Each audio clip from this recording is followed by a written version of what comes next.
बागेश्वर धाम सरकार एक बार फिर से विवादों में है। विवादों का विषय नया नहीं है। अभी हाल ही में बागेश्वर धाम सरकार यानी कि धीरेन्द्र शास्त्री ने उदयपुर का दौरा किया था और उदयपुर में जो बयान उनकी तरफ से दिए गए कुंभलगढ़ दुर्ग को लेकर के, उसमें नया विवाद पैदा हो गया है। दरअसल वहाँ के स्थानीय लोगों ने इस मामले में राजसमंद के केलवाड़ा थाने में एक एफआईआर लॉन्च करवाई है, जिसमें साफ तौर पर धीरेन्द्र शास्त्री के ऊपर आरोप लगाया गया है कि उन्होंने सांप्रदायिक भावनाएं भड़काने का काम किया गया है।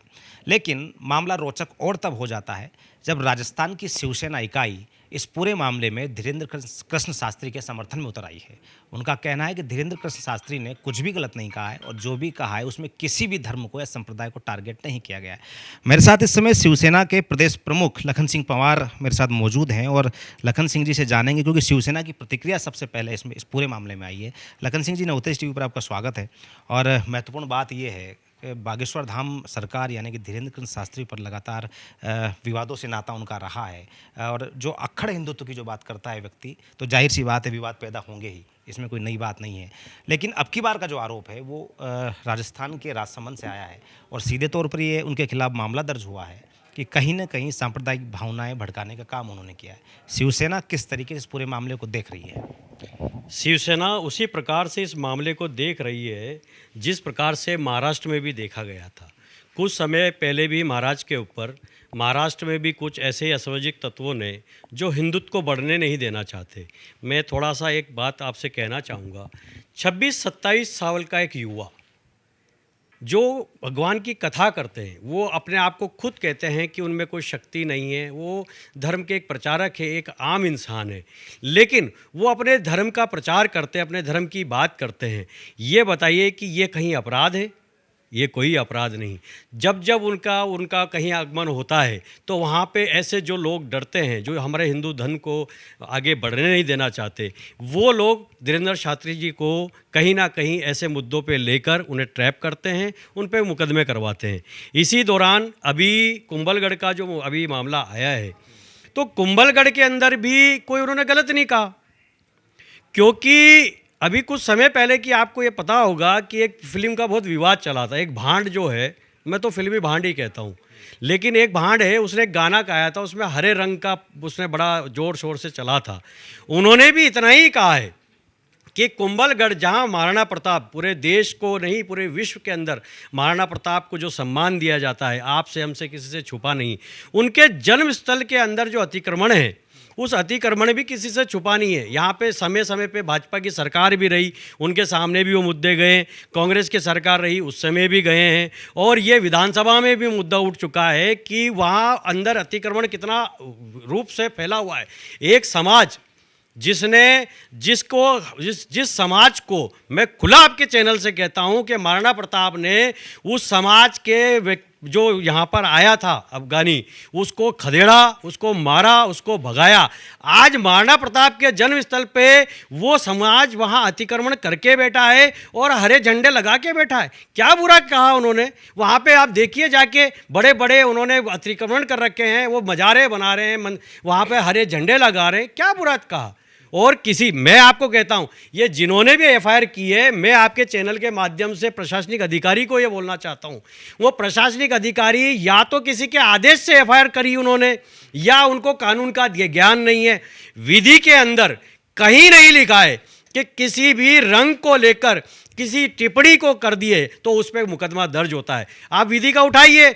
अभी मैं उदयपुर में हमारे हाईकोर्ट के वकील साहब, उन्हीं जिन्होंने ये मुकदमा किया है, मान्यवर का वहाँ भेजेंगे, कोर्ट में उनको पेश कराएंगे कि आप ये बताइए कि किसी रंग का पर्टिकुलर, क्योंकि अभी फिल्म आई थी उसमें भी हाईकोर्ट, सुप्रीम कोर्ट ने यही फैसला दिया कि आप किसी रंग के ऊपर टिप्पणी करने वाले व्यक्ति को या रंग के ऊपर किसी पे आप बैन नहीं कर सकते। उन्होंने इतना कहा कि हरे झंडे वहाँ लगे, हरे झंडे लगे। अरे भाई, भारत के अंदर हरे झंडे कहाँ से आए? भारत के अंदर हरे झंडे कौन लाया?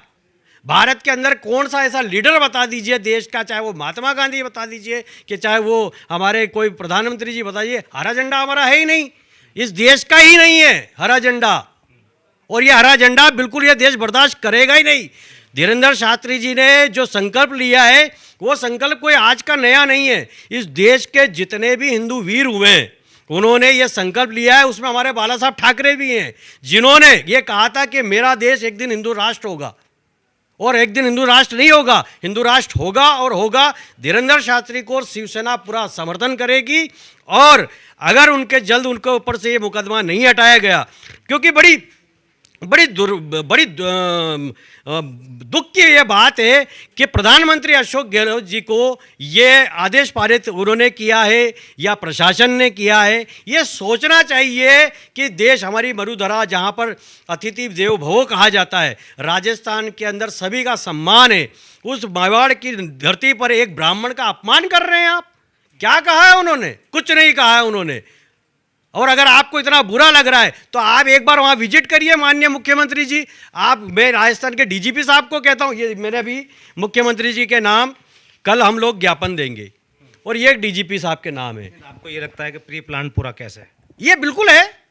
आप मुझे बताइए ना, आप अपनी वोट बैंक की राजनीति के लिए एक अपने राजस्थान में आए मेहमान के ऊपर मुकदमा दर्ज करते हैं। और कहा क्या है, उन्होंने किसी समाज का नाम लिया, उन्होंने किसी व्यक्ति विशेष का नाम लिया, उन्होंने यह कहा कि मारना, मतलब उनका दर्द देखिए।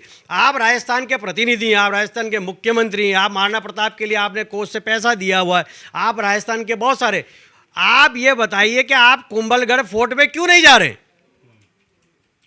वहां देखिए ना, आपको पता लग जाएगा कि वाकई में वहां हरा ध्वज है कि नहीं, और अगर नहीं है तो वहां जाके एक बार देखिए आप। शिवसेना की क्या रूपरेखा रहेगी पूरे मामले में? शिवसेना संपूर्णता से राजस्थान में एक बार माननीय मुख्यमंत्री जी को हम लोग बैठेंगे, उनको ज्ञापन देंगे, उनसे प्रार्थना करेंगे, क्योंकि वो भी हमारे राज्य के प्रतिनिधि हैं, वो समझदार व्यक्ति हैं, वो जरूर हमारी बात को स्वीकार करेंगे। और माननीय धीरेंद्र शास्त्री जी के ऊपर जो उन्होंने मुकदमा जिन व्यक्ति ने लगाया है या किसी प्रशासनिक अधिकारी ने अपने विवेक से भी लगाया है, तो उसमें तुरंत प्रभाव से एफआईआर लगे। नहीं होता है तो शिवसेना पूरे राजस्थान में उग्र आंदोलन नहीं, उग्र आंदोलन करेगी। और शिवसेना ने जब जब धर्म और राष्ट्र की बात को उठाया है, देश और इतिहास जानता है कि शिवसेना क्या करती है। हमें सत्ता का कोई लोभ नहीं है। हमारे बाला साहब ने कहा था 20% राजनीति, 80% जनसेवा, और जनसेवा में हमारा धर्म और राष्ट्र पहले है। लखन सिंह पंवार को आप सुन रहे थे, साफ तौर पर संकेत दिया है धीरेंद्र शास्त्री का जो भी विषय है उसे शिवसेना स्वीकार नहीं करती है। जो भी एफआईआर की गई है पूरी तरह से सुनियोजित है और कहीं सरकार के इशारे पर हुई है।